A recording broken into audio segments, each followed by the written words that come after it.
pour moi, c'est de l'or, cette façon de penser que Laban a développée, parce que ça nous aide énormément pour tout, parce que ça relie la vie, quoi. Donc, c'est pour ça que je parle beaucoup de la vie.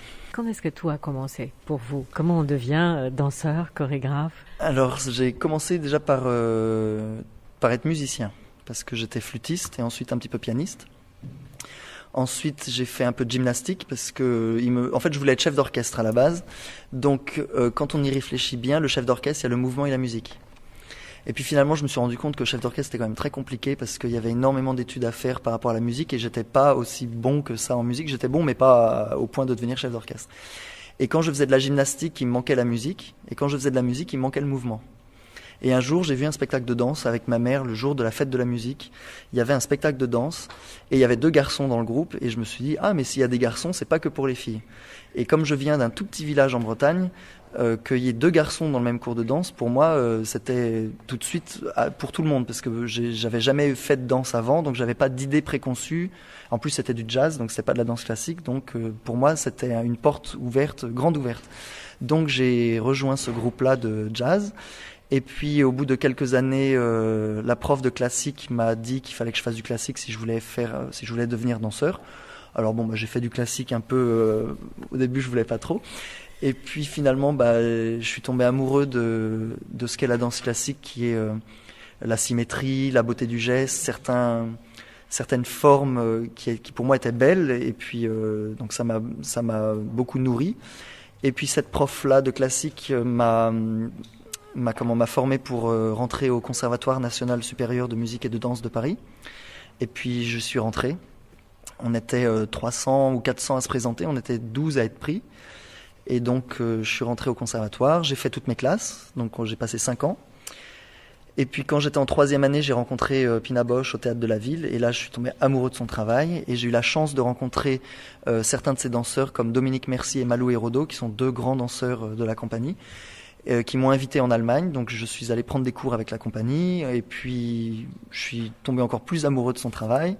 Et à la fin de mes études à Paris, j'ai décidé que je voulais intégrer l'école allemande pour apprendre vraiment le travail allemand que je n'avais pas forcément eu à Paris. Et donc j'ai passé 3 ans en Allemagne. Et puis après, il était temps de danser, donc je me suis mis à danser. Donc je suis rentré dans des compagnies, j'ai dansé dans plusieurs projets. Et ce qui est pour moi le plus intéressant, c'est que quand je suis arrivé en Allemagne, une amie à moi qui avait quitté le Conservatoire de Paris était rentrée chez Prel-Jocage et m'a demandé de venir donner des cours à la compagnie. Et j'avais jamais donné de cours, donc je me suis lancé. J'ai donné mes premiers cours, sauf que c'était une création pour les danseurs du ballet Prel-Jocage et les danseurs du Bolchoï. Donc mes tout premiers cours de danse ont été faits pour l'une des plus grandes compagnies de France et le Bolchoï, qui est quand même une très très grande compagnie classique. Et très différente donc. Et très différente, mais comme la création était de Prel-Jocage, ils avaient un training quand même contemporain, les 2 ensemble. Et donc j'ai eu très peur, mais je l'ai fait. Et puis en fait, j'ai toujours enseigné au fur et à mesure de ma danse.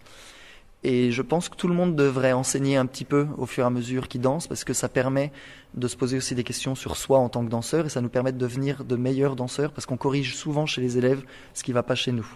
Donc du coup, on se corrige un peu, c'est un peu égoïste au début, mais après on découvre vraiment la pédagogie. Et puis donc j'ai beaucoup dansé, beaucoup de Cunningham, notamment au CNDC d'Angers, avec comme directeur Robert Swinston, qui était un très grand danseur de Cunningham.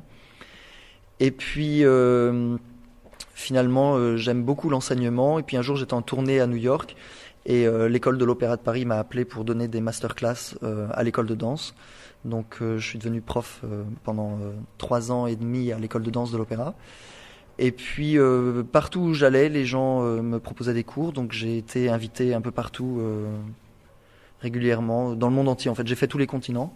J'ai pas fait tous les pays encore, mais j'ai fait tous les continents. Et c'est ma première fois en Roumanie, donc j'étais très heureux d'avoir cette opportunité de venir ici. Et puis voilà, en fait, tout s'est fait au fur et à mesure. Et puis les chorégraphies, c'est quand on me demande. Oui, mais vous avez fait aussi de la création. Alors j'ai fait de la création pour certaines écoles, comme l'école de danse contemporaine de Montréal. J'ai fait des créations pour le ministère de la Culture française, pour l'examen d'aptitude technique, pour les élèves en fin de conservatoire. Mais c'est pas, selon la tradition allemande, enfin les grands chorégraphes allemands comme Marie Wigman, Pina Bausch ou Jean Sébron qui était français mais qui a travaillé là-bas, ou Susanne Linke, ils faisaient beaucoup à une certaine époque que des solos. donc des solos pour eux principalement. Et donc moi j'ai été un peu baigné aussi dans cette manière de faire que des solos, donc je suis pas forcément très bon pour faire des chorégraphies de groupe, mais ça m'intéresse de plus en plus. Et sinon je fais que des solos, donc là vous avez assisté à un petit solo que j'avais créé, donc je transmets des solos que j'ai fait pour moi. Et voilà, mais j'aime beaucoup créer, mais one-to-one, parce que je trouve que la relation qu'on a à deux dans un studio est très particulière, parce qu'on est vraiment, comme disait, je crois que c'est Béjart qui disait ça, de corps à corps et de cœur à cœur. Donc c'est vraiment deux personnes qui échangent. Alors que quand on est face à un groupe, on est face à une masse d'identités uniques, mais ça reste un grand groupe. Et donc c'est très difficile d'avoir une connexion avec chaque danseurs, surtout quand on en a 30 ou 40 devant, comme j'ai pu avoir à Taïwan, j'ai fait des créations pour une trentaine de danseurs. C'était assez difficile, dans un temps assez court, d'avoir accès à chaque danseur et d'avoir une vraie relation avec chaque danseur et d'être sûr que chaque danseur ait compris exactement l'idée de la pièce. Enfin, c'est pour moi beaucoup plus difficile de travailler avec un grand groupe dans la chorégraphie. Mais dans le cours, ça ne me dérange pas du tout. Qu'est-ce qui est le plus important pour un danseur ? Alors ça, c'est une très grande question. Ça, je crois que les réponses changent au fur et à mesure de mon âge. Au tout début, j'aurais dit la technique, parce que il faut quand même savoir se servir de son corps pour pouvoir s'exprimer. On m'a posé la question hier et j'ai répondu quelque chose à dire. Je pense que quand un danseur a quelque chose à dire et qu'il a une profonde envie de s'exprimer à travers le corps, la danse naît naturellement, même sans technique. C'est-à-dire que c'est un peu le langage corporel que tout le monde a finalement. Laban disait tout le monde est danseur. On a tous un corps qui peut s'exprimer. On n'a pas tous la technique pour faire des mouvements pour exprimer telle ou telle émotion, mais tout le monde peut exprimer quelque chose avec son corps. Donc pour moi, si on veut vraiment être danseur, la principale chose à avoir, c'est quelque chose à dire. Si on n'a rien à dire, le mouvement bouge pas forcément. Si on n'a pas faim, on va pas aller ouvrir le frigo. Donc le mouvement ne se fait pas. Donc si on n'a rien à dire, on reste assis et on bouge pas. Et être authentique. Et être authentique, oui, c'est ça, c'est l'honnêteté, c'est la justesse d'un mouvement, c'est parce qu'après il faut avoir quelque chose à dire, mais il faut être honnête aussi dans ce qu'on dit. Donc, comme un comédien va dire une tirade, qu'est-ce qui va faire qu'on va aimer tel ou tel comédien ? Il y en a un, on va le croire, pas forcément parce qu'il ment, mais parce qu'il est peut-être complètement honnête dans la manière d'articuler ses mots et dans la manière de dire la phrase. Et un danseur, c'est exactement la même chose. S'il est exactement précis dans la direction avec la qualité, donc là c'était exactement ce dont on a parlé tout à l'heure, la justesse du mouvement va toucher directement l'universalité du public. Je parle encore un peu du macro, mais chacun est sensible à un mouvement. Donc chacun est sensible différemment. Mais si le mouvement est extrêmement juste et honnête, tout le monde va le ressentir à peu près de la même manière, et donc tout le monde va comprendre que ce mouvement-là exprime quelque chose, et puis les gens vont réagir forcément personnellement à un mouvement qu'ils vont voir, ou à un danseur qui va vibrer ou rayonner, comme Nureyev. Nureyev, il rentrait sur scène et il captivait le public. Et pourquoi moi je rentre sur scène et je captive pas le public comme Nureyev ? Parce que les corps sont pas pareils, parce que lui il avait le petit truc en plus, et ça s'apprend pas, je pense. À la radio, j'ai l'habitude de dire à mes invités qu'il y a deux choses que les auditeurs sont capables de percevoir instantanément. Première chose, c'est la sincérité. Oui. On sent tout de suite quand quelqu'un est sincère ou quand quelqu'un ment. Et deuxième chose, c'est un peu plus compliqué, un peu plus subtil, c'est quand quelqu'un sourit avec les yeux. Oui. Voilà. Smiles. La conscience d'un mouvement est aussi très pour le danseur, déjà pour pas se blesser, et puis pour être totalement juste, c'est-à-dire quand on est totalement conscient de ce qu'on fait, avant même, quand on visualise, qu'on sent, ma prof de danse, Madame Mazet, elle dit toujours « feel and do ». On doit le sentir avant de le faire, comme ça déjà le corps est préparé, donc il ne va pas se blesser, et en plus ce qu'on va faire va être le plus honnête possible. Après à la radio, ce que je pense qui est difficile, c'est qu'on est tellement dans une société où l'apparence est importante avec les yeux, qu'une fois qu'on perd les yeux, on est obligé de découvrir tous ces autres sens, en l'occurrence à la radio, l'ouïe. Alors évidemment qu'on utilise l'ouïe tous les jours, surtout en danse aussi, mais principalement c'est l'œil qui reçoit tout aujourd'hui, c'est-à-dire que sans les yeux, c'est très difficile dans le monde d'aujourd'hui de se déplacer ou de faire plein de choses. Comment vous faites pour vous adapter à toutes ces différents ensembles avec lesquels vous travaillez en général? Parce qu'il y a des écoles différentes, styles de danse différentes, différents niveaux. Et différentes cultures. Et différentes cultures aussi. Bon, déjà, j'essaye de parler anglais le plus souvent parce que quand je vais à Hong Kong, à Taïwan ou au Chili, bah, l'anglais, tout le monde le comprend. Après, tout le monde n'a pas forcément même moi, j'ai pas forcément un bon niveau d'anglais, mais j'arrive à me faire comprendre. Après, encore une fois, la chose la plus universelle du monde, c'est le mouvement. C'est-à-dire que tout le monde a le corps qu'il a. Et tout le monde a une connaissance de son corps minimum, c'est-à-dire que pour prendre un verre, on sait qu'on va tendre, on va serrer la main et on sait quelle tension on va mettre dans sa main pour tenir le verre. Donc tout le monde a déjà ça. Donc après, le corps est beaucoup plus intelligent qu'on ne le pense. Et quand on regarde le corps d'un autre, si on a un minimum d'empathie, c'est-à-dire si on est un minimum pédagogue et qu'on est là pour ses élèves et qu'on veut donner et apprendre autant que ses élèves vont me donner et apprendre de moi, parce que c'est un vrai échange. Parfois, il n'y a même pas besoin de parler. C'est-à-dire que je montre un exercice et ils le regardent et ils le refont et je les corrige, mais presque sans utiliser les mots. Des fois, je leur prends le bras et je leur serre le bras pour montrer la tension qu'il faut. Ou alors, je caricature en montrant qu'ils ont trop de tension à un endroit du corps et qu'il faut relâcher. Donc ça, pour moi, encore, c'est relativement facile. Le plus difficile, c'est l'adaptation à la culture. Parce que moi je suis français et j'ai une certaine culture française et à chaque fois que j'arrive dans un pays, et je l'ai fait là d'ailleurs dans le taxi en arrivant de l'aéroport, j'ai demandé à Anna qui est venue me chercher dans le taxi, est-ce qu'il y a des choses que je ne dois pas faire et est-ce qu'il y a des choses que je dois faire? Parce que par exemple au Japon, le pays de la politesse, il y a des choses à faire, il y a des choses à ne pas faire. À Taïwan, il y a des choses à faire et des choses à ne pas faire. Moi, quand je dis bonjour à quelqu'un, bah, je lui fais la bise ou je le prends dans mes bras. Bah, quand on est à Taïwan, faut pas faire la bise et faut pas prendre dans les bras quand on connaît pas. Et quand j'ai fait ça la première fois, bah, il y a eu une petite tension et j'ai compris, mais je me suis dit, ah zut, ça fallait pas le faire. Et alors que, par exemple, quand je suis allé au Chili, bah, tout de suite, c'est les hugs et on prend dans les bras, ou au Canada, c'est complètement naturel. Donc maintenant, j'essaye de prévoir en avance et je peux pas m'imprégner de la culture avant, mais je peux me renseigner. Donc je me renseigne sur les us et les coutumes.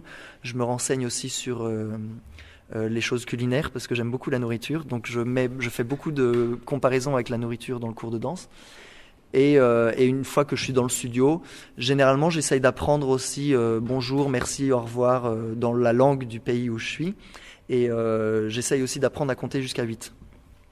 Mais là, comme je suis arrivé, tout le monde m'a parlé anglais tout de suite, j'ai pas encore appris. Puis comme ça ressemble beaucoup au français, des fois je parle français, ils comprennent aussi. Donc là ça va, j'ai aucun problème. Comment vous faites pour, j'allais dire, charger vos batteries intellectuellement? Moi, déjà, à la base, je suis musicien, donc j'ai beaucoup étudié la musique avec ma mère qui était aussi pianiste. Donc j'ai eu, depuis que je suis bébé, j'ai eu de la musique à la maison. Au Conservatoire supérieur de Paris, on a eu aussi des cours de culture chorégraphique, des cours de formation musicale, donc ça rejoint ça. Moi, j'ai beaucoup de chance de voyager dans tous les pays, donc partout où je vais, généralement, je fais tous les musées possibles. Donc là encore, cet après-midi, j'ai des musées à aller voir. Cet après-midi, je vais voir c'est pas un musée, c'est l'observatoire. Donc je vais essayer de voir un peu ce qui se passe aussi dans les étoiles. L'architecture, donc partout où je vais, tous les pays n'ont pas la même architecture. Donc c'est aussi très intéressant de voir les liens et les différences entre les pays. Mais ça, j'ai juste à me balader pour le voir et à le ressentir.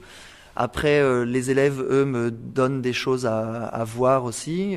Hier, j'ai goûté les papanaches. Alors j'ai adoré les papanaches. Mais en tout cas, je vais voir beaucoup ça. J'écoute beaucoup de musique. J'essaye aussi d'écouter beaucoup les musiques traditionnelles parce que chaque pays a des rythmes différents. Les rythmes du Maroc ne sont pas les mêmes que les rythmes coréens, par exemple. Donc ça, c'est très très intéressant. Et j'avais un maître qui s'appelait Jean Sébron et lui, on l'appelait l'éternel étudiant parce qu'il a continué d'étudier toute sa vie et à 93 ans, il continuait de peindre et de continuer d'essayer de peindre des nouvelles peintures. Donc moi, je me garde le cerveau un peu alerte en continuant d'étudier tout le temps. Donc là, j'ai appris pendant le Covid, quand on était un peu enfermé, j'ai appris la langue des signes. Là, je suis en formation pour apprendre la notation du mouvement. Peut-être qu'une fois que j'aurai appris ça, bah, je vais apprendre je sais pas, peut-être le roumain ou l'italien ou l'espagnol parce que tant qu'on garde l'esprit actif, on est dans une démarche de création permanente et comme moi je suis artiste, un artiste doit toujours créer et recréer. Mais recréer toujours, même si on recrée quelque chose qui a déjà été fait, de le recréer avec notre corps d'aujourd'hui, qui n'est pas le même de celui d'il y a 5 secondes ou d'il y a 3 jours. Et si je recrée quelque chose qui a été créé en 1900, eh ben, quelle place ça a aujourd'hui en 2022?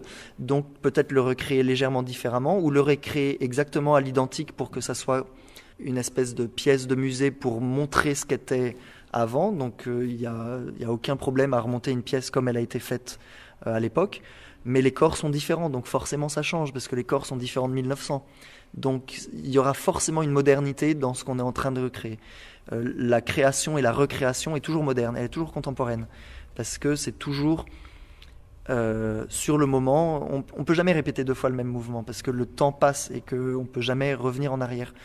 Donc il y a ça, et puis après, je pense qu'être émerveillé par tout ce qu'on voit tous les jours, tout simplement, le temps passe, la nature passe, donc ça me nourrit d'une certaine manière, et j'expliquerai un mouvement en été pas de la même manière qu'un mouvement en hiver. Je prendrai pas les mêmes images. Quoique hier, j'ai parlé d'une qualité d'un flocon de neige. Bon, il n'y avait pas de flocon de neige, mais je pense que pendant l'hiver, je pourrais dire, imaginez la glace qu'ils font au soleil. Ou toujours avoir des images qui reviennent, des nouvelles images, parce que chaque élève que j'ai devant moi est unique. Chaque élève a son histoire. Et que si je parle à quelqu'un en disant imagine tu fais du ski et l'idée que tu as du ski et qu'il n'a jamais fait de ski, eh ben, je dois trouver une nouvelle image pour que lui comprenne ce que l'autre à côté a compris. Donc moi, ça me force en tant que pédagogue à avoir une palette d'images permanente et d'en créer quand celle que j'ai déjà ne fonctionne pas, de continuer d'en créer et de toujours m'adapter à l'élève. Parce que l'élève fait l'effort de s'adapter à moi, parce que moi je suis unique pour 15 élèves que j'ai devant les yeux. Donc moi je dois aussi faire l'effort de m'adapter à chaque élève que j'ai devant moi, parce que chaque élève est unique. Donc il faut que chaque élève puisse avoir accès au maximum de son potentiel. Et ça passe à travers le travail, les images, la nourriture intellectuelle. Là je leur donne des cours théoriques pour leur faire fonctionner aussi le cerveau et pas seulement le corps. Mais je vais aussi leur donner des choses à voir, des vidéos, des pièces. Il y a un danseur tout à l'heure qui m'a demandé quelle musique c'était que j'avais utilisée, donc comme ça il va pouvoir aller écouter la musique originale. Peut-être que ça va lui donner des liens pour aller voir d'autres musiques de ce même compositeur, et puis peut-être qu'il va trouver une musique pour faire une pièce, puis on ne sait pas, peut-être que dans 10 ans il aura créé une pièce magnifique sur cette pièce. Tout va ricocheter comme ça, rebondir. Donc c'est ça qui pour moi est aussi fantastique, c'est qu'une idée rebondit aussi, donc c'est pour ça que je réponds peut-être pas trop à la question, c'est qu'à chaque fois qu'on me pose une question, je rebondis sur une autre question, et puis ça me fait penser à autre chose, et puis des fois je m'éloigne très loin du sujet. Je vous ai posé la question, qu'est-ce que c'est un bon danseur, mais qu'est-ce que c'est un bon pédagogue? Vous faites des cours non seulement pour les danseurs, mais aussi pour les accompagnateurs, et c'est un corps de métier dont on parle pratiquement jamais. Alors on n'en parle pas souvent parce que quand on parle d'un cours de danse, on parle du danse-mouvement, mais on parle jamais de la relation à la musique. Sauf que moi je suis musicien et j'ai eu la chance d'accompagner beaucoup de cours, dont à l'Opéra de Paris avec ma pianiste Gaëlle Sadone qui était absolument magnifique. Et j'essaye toujours de créer ce que moi j'appelle le triangle, mais plein d'autres l'appellent le triangle, élève, prof, pianiste. Parce que quand on a la chance d'avoir un pianiste live dans le cours, on ne peut pas l'ignorer, c'est une personne humaine qui est avec un cœur et qui joue aussi avec son cœur et son corps. Et il fait aussi du mouvement. Donc finalement, une partition musicale, c'est une notation du mouvement. C'est-à-dire qu'il va donner le mouvement de la main au pianiste ou le mouvement des lèvres au flûtiste. Donc c'est pour ça que pour moi, le mouvement est l'art premier au monde, parce que tout découle du mouvement. Sans mouvement, c'est la mort. Donc tout découle du mouvement.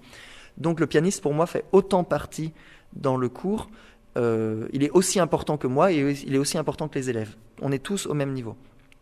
Donc déjà, j'essaye de créer le lien entre les élèves et le pianiste, parce que souvent les élèves pensent qu'au mouvement et ils oublient un petit peu la musique. Et j'ai eu la chance d'avoir accès à une prof qui m'a demandé de donner cours.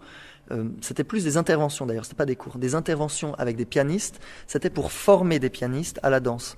Parce que dans mon cours, moi j'utilise beaucoup des chiffres impairs. Alors je fais les 5, les 9, les 11. Alors qu'en cours de danse, généralement, on fait 1, 2, 3, 4, 5, 6, 7, 8. 1, 2, 3, 4, 5, 6, 7, 8. Et que quand moi je donne un cours et que d'un coup je demande un 9, et que le pianiste n'a jamais travaillé le 9, c'est un peu difficile.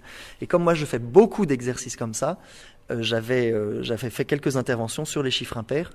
Et puis voilà, c'était très très intéressant. J'ai fait ça que quelques fois, mais c'était très intéressant pour moi.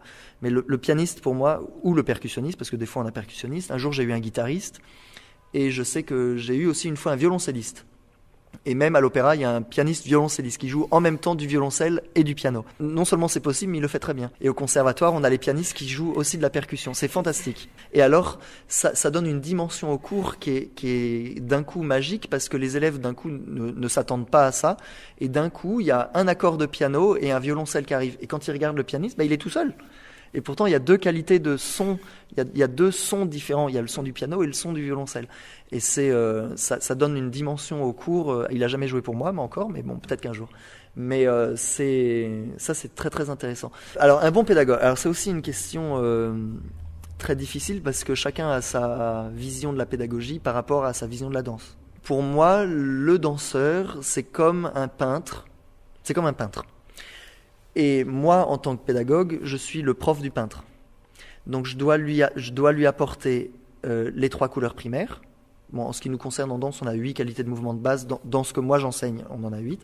Mais si je compare au peintre, moi j'apporte aux élèves les 3 couleurs primaires qu'on peut mélanger à l'infini et qui peuvent donner toutes les couleurs possibles. Mais je dois leur expliquer comment ces 3 couleurs fonctionnent à la base et comment les mélanger et comment doser, comme un cuisinier va mettre du sel ou du sucre pareil. Sauf qu'on n'a pas que les 3 couleurs, on a aussi les pinceaux. Mais on a 50 000 pinceaux différents, parce que un sculpteur, lui, va travailler avec ses mains, mais un peintre va travailler avec un petit pinceau, mais un peintre en bâtiment va travailler avec un gros pinceau. Et puis on a des pinceaux avec des poils différents, des poils synthétiques, des poils d'animaux, des plus ou moins longs, plus ou moins doux. Donc tout ça, c'est des qualités de mouvement qui existent. Et en plus de ça, on a le support. Donc ça peut être une feuille de papier, ça peut être une toile, ça peut être du bois, ça peut être une sculpture, ça peut être du fer, ça peut être quelque chose de vivant, ça peut être des cheveux, on peut peindre sur des cheveux ou sur de la peau. Donc il faut que moi, en tant que pédagogue, j'apprenne à mes élèves toutes les couleurs, tous les supports et toutes les manières de mettre les couleurs sur le support. Sauf qu'on a un corps et que le corps change absolument tous les jours. Quand il pleut, on sent pas pareil. Quand on est fatigué, c'est pas pareil. Si on a fait la fête et qu'on a bu la veille, le lendemain, le corps réagit différemment. Si on mange avant le cours ou si on mange après le cours, on n'est pas pareil. Et puis, quand on a 20 ans et quand on a 30 ans, c'est pas pareil. Pourtant, c'est toujours le même corps. Donc, c'est la même chose qui évolue tous les jours. Donc, tous les jours, finalement, le corps revient comme une page blanche. Et tous les jours, il faut revenir à cette base qui sont les 3 couleurs primaires, les pinceaux et la toile. Après, il faut que le bon pédagogue, il ait une bonne connaissance de tout ça, lui, pour pouvoir le transmettre. Et la connaissance ne suffit pas. Après, il faut avoir le savoir-faire de transmettre. Et c'est aussi un savoir-faire. Donc, il ne faut pas juste savoir, il ne faut pas juste savoir-faire, il faut savoir-faire. C'est comme un bon cuisinier. Il faut que lui, il ait un bon palais et qu'en plus, il sache bien cuisiner tous les aliments et ensuite dire et donner surtout la passion. Pour moi, le plus important, c'est ne pas dégoûter l'élève de la danse.